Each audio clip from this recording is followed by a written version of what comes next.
Welcome to Buckets, brought to you by BetMGM, the king of sports books. My name is Matt Moore. I'm the senior NBA writer for the Action Network.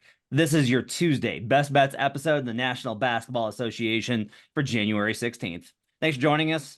Appreciate you guys being with us. My name is Matt Moore. I'm the senior NBA writer. I'm joined tonight by Jay Money. You can find him on Twitter, on the Action Network app, and on YouTube. Jay Money is Money. You can catch his live show every day where he's giving out picks. Jay's with us tonight. Jay, how you living? Doing great, man. Getting over sickness. Glad to be back with you guys, man. Ready to get some cash. Yeah, from what you're telling me pre-show, the sickness is the Brooklyn Nets and their inability to fucking take care of business versus the Heat. Also joining me is AO Watts, Andrew O'Connor Watts. You can catch him on Twitter and in the Action Network app at AO Watts 13. Andrew, how are you? I'm great, man. Had a okay day, but I had a great month. So let's keep it going. All right, let's keep it rolling.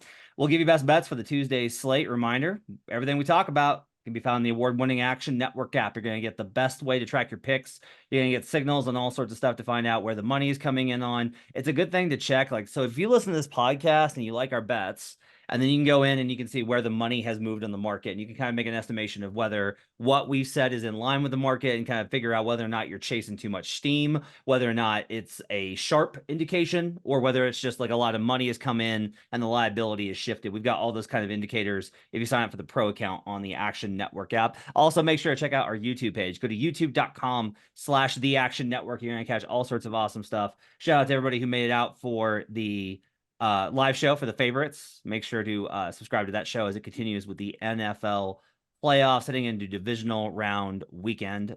All right, let's not mess around anymore. Let's get to best bets for Tuesday, which as the NBA continues to just jerk us around, where they're like, hey, how about 14 games one night, and then like 2, and then like 5, and then 11, and then how about we give you 3 games and half the teams are on a back-to-back. How about that? Does that sound good? Does that sound good? Good. Cool. So we got 3 games on the slate, and I can actually just run down the slate right now. Nuggets at Sixers, game of the night on TNT. Sixers are 4.5-point favorites now. This opened at 1. I bet it immediately when it was at 1. It's 4.5 now in the market. Total 227. Kings and Suns. The Suns are -4.5. Total 242.5, and the Thunder, who as we record this are up 44-42 on the Lakers, are staying in town in LA for an LA nightlife game. They play the Clippers tomorrow in a back-to-back. Clippers are 5-point favorites there with a total of 236. Let's start with Andrew O'Connor Watts. Andrew, what's your best bet for the Tuesday slate? I got Bradley Beal over 20.5 points. All right, simple enough. Jay Money, what's your best bet for Tuesday? Yep, I like that play, and I'm on the Phoenix Suns -4. I like them up to -5. All right, I'm going to take the Philadelphia 76ers. I will go ahead and bet them. I will make some understanding, and we're going to have to do some injury discussion here. I will say that I like the Sixers, but we'll go through kind of the scenarios of when and how I like them at -4.5 when we get to that one. I'm also going to play the under on Clippers Thunder under 236 in that game as well. Let's start with Jay. So Jay, you like the Suns here, taking on the Kings. Kings coming off of an East Coast road trip. What makes you like the Suns in this division matchup? Yeah, I'm probably the only person, well, probably one of the few people that still have belief in the Suns. This team hadn't had many games where they've had their big 3. I know that the defense isn't great, but I think the offense will be outstanding once these guys figure things out. Talking about Kevin Durant, Devin Booker, and Bradley Beal. This team is starting to put it together. They've won 7 of their last 10 games. They have a double revenge spot versus Sacramento Kings. Catch them in a nice spot. This is their 5th game in 8 days. Last game of a 5-game road trip, and they're coming off an overtime game. Somewhat of a heartbreaker as well. I mean, if you see the way Kevin Huerter looked, I mean, that was a heartbreaker. They thought they were finally going to beat the Bucks after losing 14 straight times to them. Damian Lillard hits a game-winning shot. I mean, you could obviously they were mad about the not getting foul calls and things like that, but I just don't think the Kings are nowhere near as great as they were last year. I know that they've been playing well on the road to start the season, but when they're going up against these top-tier teams like the Philadelphia 76ers, they tend to get smashed. And this is a spot where I don't think they have. I know they have enough offense, but I don't think think they have enough defense to keep up with the Suns here. I think Bradley Beal, Devin Booker, Kevin Durant, all three of these guys are a matchup nightmare for the Sacramento Kings here. I think these guys are ready to go to the house. Give me the Suns here in a big game versus a team that has a better record than them. I think the Suns win this game by double digits. And now we reach the part of our show where I give Jay all sorts of information and data that goes against his pick, and he says, fuck you, and he takes the Suns anyway, and the Suns still cash. How about this? When Kevin Durant, Bradley Beal, and Devin Booker play this season, the Suns are just 4-4 straight up, 1-7 against the spread. They have covered one time versus the Lakers on the road as a small favorite in that game. Other than that, it's all losses all the way down. That includes 4 games before January 1st, and then this last stretch when they've kind of gotten everybody back together.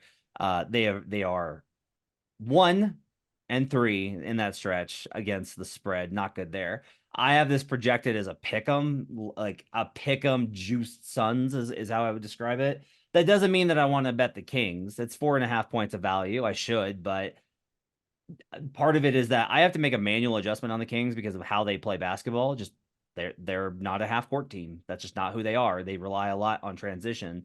And so if all my numbers are based off of like, okay, how good are you in half court and in transition versus average teams based on the amount of time that you spend there, my numbers are going to spit out differently because it's so heavily weighted league average wise in terms of half court. Like it's always going to be like, oh, you should definitely be better in half court.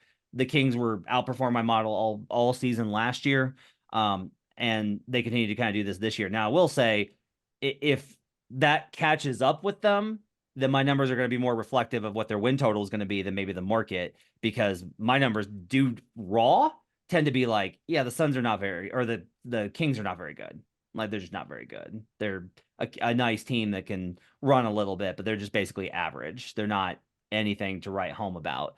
I give them a bump because they've managed to outperform those things. But even with the bump, I do get them to somewhere around this number. If I took away that bump, I would still be kind of within range of this number. So I don't really care about it that much. I will say that it's weird because like this number is 1-7 ATS. That's surprising to me because it feels like the Suns have played pretty well lately.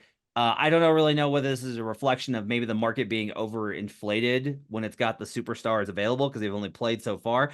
What's also crazy, sorry, I'm rambling, is the Suns have one of the best net ratings in the league when they have those guys available. When they have the big three, Gordon and Nurkic, that line, or Allen, not Gordon, when it's the big three, Grayson Allen and Nurk, that lineup cooks, and yet they're still not covering, which is an interesting kind of wrinkle here. So Jay likes the Suns to take care of business.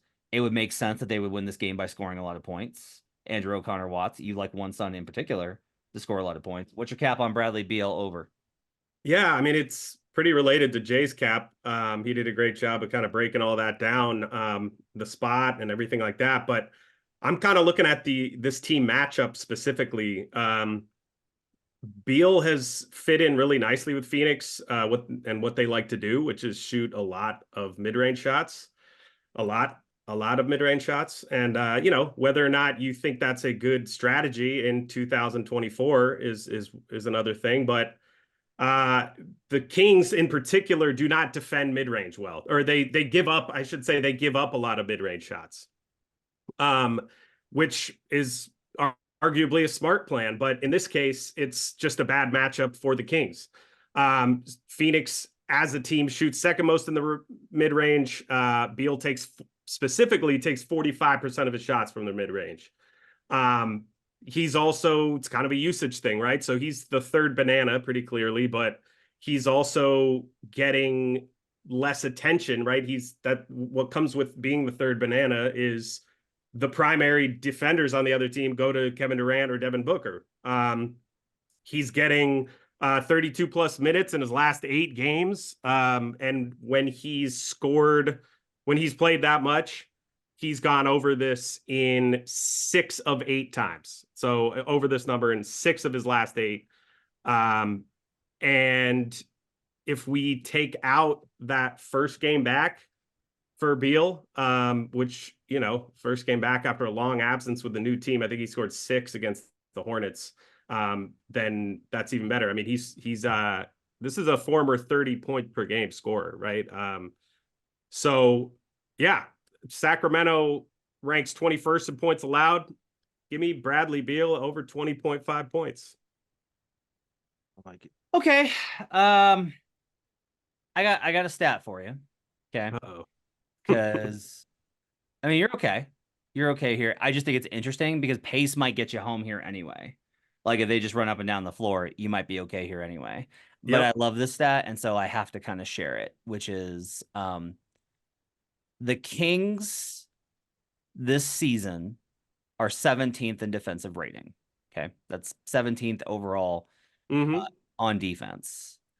When the Kings are on the road, they are 7th on defense. The under in Kings games on the road is 12, 6, and 1 at a very solid clip. So at 66.7. So I'm actually adding, I'm going to go ahead and make a one on the fly. I'm adding the under here because I do have a slight edge on model to the under in this game. And the Kings have just been a wagon on the under the last 2 seasons because for whatever reason, I just keep talking about this. The Kings defense is way better on the road than it is at home. I don't know why that is. I don't have any sort of explanation for it, but it's true. It's a definitive trend. So like Kings are a bad defense, but they're a little bit better on the road. Now, again, your pace might just get you home here, right? Because like that's per 100 possessions in terms of defense, and not the actual, not the raw numbers. I'm looking that up right now. The Kings on the road allow the 11th fewest points in the league per game on the road, which is Okay. again, I think very confusing and surprising, but it's enough for me to be like, for whatever reason, the Kings defense is better on the road. And that was true last year too, which is one of the reasons why I kind of buy into it a little bit more. That said, it's very easy for Beal to go over this number and the Kings to still play pretty good defense. It is difficult for Beal to go over this number for the Kings to play pretty good defense and Suns -4.5 to get home. But hey, if you want to put together a little parlay, you could do. Actually, I bet the correlated, because you're going against each other here. I bet the correlated parlay on this, if we did the same game of Suns -4.5, Beal over, was it 20.5? 20.5, yeah. 20.5 and the under. I bet that comes out pretty nice. I might sprinkle a little bit on a same game parlay based off of the 3 picks because I actually can't see it. Like Beal, and because when the Suns lose, when they've got the big 3, it's like, oh no, Beal and Booker and KD were awesome, and then no one else existed. Right. Right. Well, that's kind of, Yep. so that would be my counter is that all of those points are going to Kevin Durant, Bradley Beal, and Devin Booker for the most part. Like you might get a crazy Gordon game, but like this total's 243.5 also. This is not like, even if it goes under, like you're still talking about potentially 240 points, right? Yeah. Like that, there's only 5 guys really that score much on this team or have the capability of scoring much. Nurkic is fine, but he doesn't score that much, right? Yep. So that actually doesn't bother me. Also, Keegan Murray is questionable, and he's one of their better defenders for the Kings. So if he's out, then that's even better because you just kind of go down the line of like who's defending Durant, Booker, and then Beal. And then if he plays, you know, he's going to be probably focused on Durant or Booker. Yep. So in my opinion, the last thing I'll say on this game, they don't really have anyone that can stop KD, Booker, or Beal one-on-one, and you can't double team as well, especially when you have guys like Grayson Allen, who's getting hot from 3. I think Nurkic has an okay matchup here.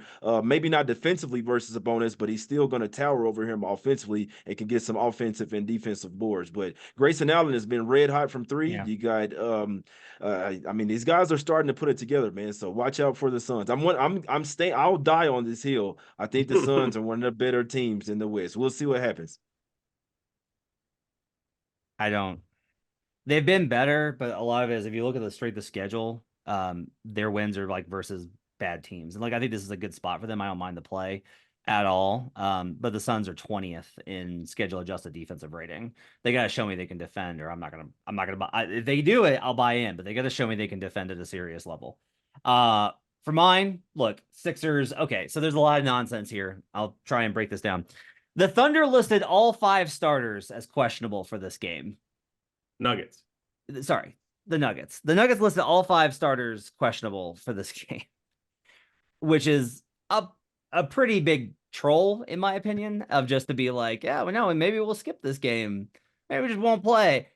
This is a TNT game between 2 MVP candidates. The league will be watching. They are likely doing both. The Sixers are on a back-to-back. They are likely to incur a fine if they were to hold their guys out for rest load management, which is why I think like the Nuggets listed injuries on all these guys. Like Nikola Jokic has a hip strain. Seemed perfectly fine on Sunday. They have a lot of stuff that they've just kind of listed on the report. I will tell you that my expectation is for them to play, but I don't know. Like I haven't spoken with anybody in the Nuggets front office to confirm, or like definitely not the coaching staff to be like they're going to play. Like I have no sources telling me the Nuggets are going to play. I believe that they're going to play. The Sixers don't have to list their injury report until 1:00 Eastern tomorrow. As you're recording, this is today. That's the back-to-back rule. You don't have to list it till 1. I would imagine that Embiid's questionable game time decision, and I think Embiid plays. Jay's shaking his head. I hate the way that they play with us, man. It's just I like know. a cat and mouse game. They I know. know if he's gonna play or not. Yep. It just really it bothers me I deeply. agree. Look, I honestly think the league would be better off with basically saying that on Sunday, if you have a rest intention, you need to you can always play your guys, but if you want to rest them in a certain game, you need to say like we're resting this game. Like on Sunday, there should be like a notification that's like Joel Embiid is probable to rest on Tuesday on a back-to-back. It's fine. Like 2 days a heads up, that's fine, right? Regardless, I think Embiid plays because Embiid plays in all of the games against good teams when he's at home. He does not play on the road. He has 2 games this season versus teams over 500 on the road. One versus the Bucks in the first game of the season, and one versus the Oklahoma City Thunder. That's it. That's the only times he's played teams over 500 on the road. Like, I'm not like there's a lot of pushback on Twitter for me pointing this out. If that's what he chooses to do, that's fine. But that's what he's chosen to do, and people can interpret that however they want. Like, it's okay for him to manage the schedule that way. That's all right. He can play versus the Wizards and drop 50 points, and he cannot play against the Wolves or the Celtics on the road. He dominated the Wolves at home, and he dominates good teams at home. And Embiid, he did this last year. He played well. Now, notably last year, the thing that the Nuggets led through 3 quarters, there was midway through the 3rd quarter last year, and the Sixers with Doc Rivers moved PJ Tucker onto Jokic and had Embiid in the back line. The infamous, that's like the Rui Hachimura defense. It's put a smaller guy on Joker and then have a weak side shot blocker. I don't know that they can do that this year because it's going to be Nick Batum. And like Nick's plus minus has been amazing, but I don't know if you want Nick trying to slow down Joker. That doesn't seem like it's going to be sustainable. I don't know who else they would go to. I don't think they go to a too big look. The other thing is that they adjusted Jokic or Embiid's rotation last year to get Embiid more time in the non-Joker minutes, which makes a lot of sense because the non-Joker minutes are going to be terrible. I think they'll do that again. They want to win this game. Embiid wants to win this game. It's a statement game for him. Brandon Anderson made a joke on Twitter. This is their Super Bowl. This is the city of Philadelphia's Super Bowl. They're going to win this game. Embiid's going to play. They're going to win this game. Do I like it at 4.5? Probably not, but I think that goes back down if the Nuggets starters play. Wait until game time. If the Nuggets are missing 2 starters, it's Sixers. If they're missing 1 starter, it's Sixers. 3 starters, Sixers. If 4 guys were to sit out, especially, and if any of them are Joker, wait till the line goes all the way to the other side and probably bet Nuggets because it's a letdown spot then for the Sixers. Like I would lean a little bit towards Denver in that spot.